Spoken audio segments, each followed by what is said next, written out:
Le roman de Renard, 44e aventure. De la chevauchée de Renard et de Grimbert, et comme ils arrivèrent à la cour du roi. Le lendemain, au point du jour, Renard embrassa sa femme et ses enfants, qui demenaient grand deuil. « Enfants de haut page, dit-il, je ne sais ce qu'il adviendra de moi. Songez à tenir mes châteaux en bon état. Tant que vous les garderez, vous n'avez rien à redouter de roi, de comte, de prince ou de châtelain.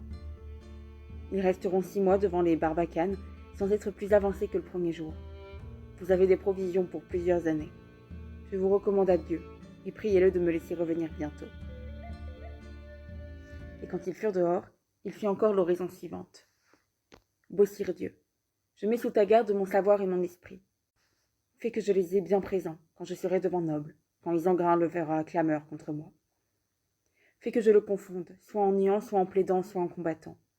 Surtout, donne-moi le temps nécessaire pour soulager mon cœur du poids de vengeance qui le brûle, contre tous ceux qui me guerroient. » Alors il se prosterna, dit 3 mea culpa, et fit un signe de croix pour se prémunir contre les diables et contre le roi lion. Les 2 barons s'en vont à la cour. Ils passent une rivière, suivent un défilé, gravissent une montagne, puis entrent en plaine. Renard est tellement accablé de douleur qu'il perd le vrai chemin, et qu'ils se trouvent tous deux, quand ils s'y attendaient le moins, devant une grange aunone. La maison était abondamment garnie de tous les biens de la terre. « Nous ferions bien, dit Renard, d'avancer le long de ces haies, vers cette cour où s'ébattent tant de poules.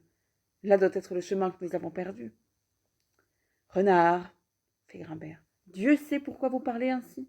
Vous êtes vraiment pire qu'un hérétique. Ne vous êtes-vous pas confessé de vos anciens méfaits? N'en avez-vous pas battu votre coupe? »« Je l'avais oublié, répond Renard. Éloignons-nous donc, puisque vous le voulez. »« Hélas, que tu recules ou avances, tu mourras sans devenir meilleur. Tu resteras parjure et foi menti. Conçoit-on un pareil aveuglement? Tu cours aventure de mort, et tu le sais, tu as eu le bonheur de faire ta dernière confession, et tu songes à recommencer ta méchante vie. Maudite l'heure où ta mère te laissa tomber sur terre. »« Oui, mon beau cousin, vous avez raison. Cheminons et ne querellons pas. » La crainte de son cousin le retenait. Pourtant, de temps en temps, il tournait la tête du côté de la grange nonne, et s'il avait été le maître, il n'eût pas manqué de fondre sur la volatile, au risque d'aventurer les mérites de sa confession. D'ailleurs, il avançait à contre-cœur. Plus il approchait et plus il tremblait d'inquiétude. Mais voilà que la dernière montagne est franchie. La vallée se découvre où siège la cour. Et déjà la séance était ouverte quand ils mirent pied à terre et demandèrent à être introduits.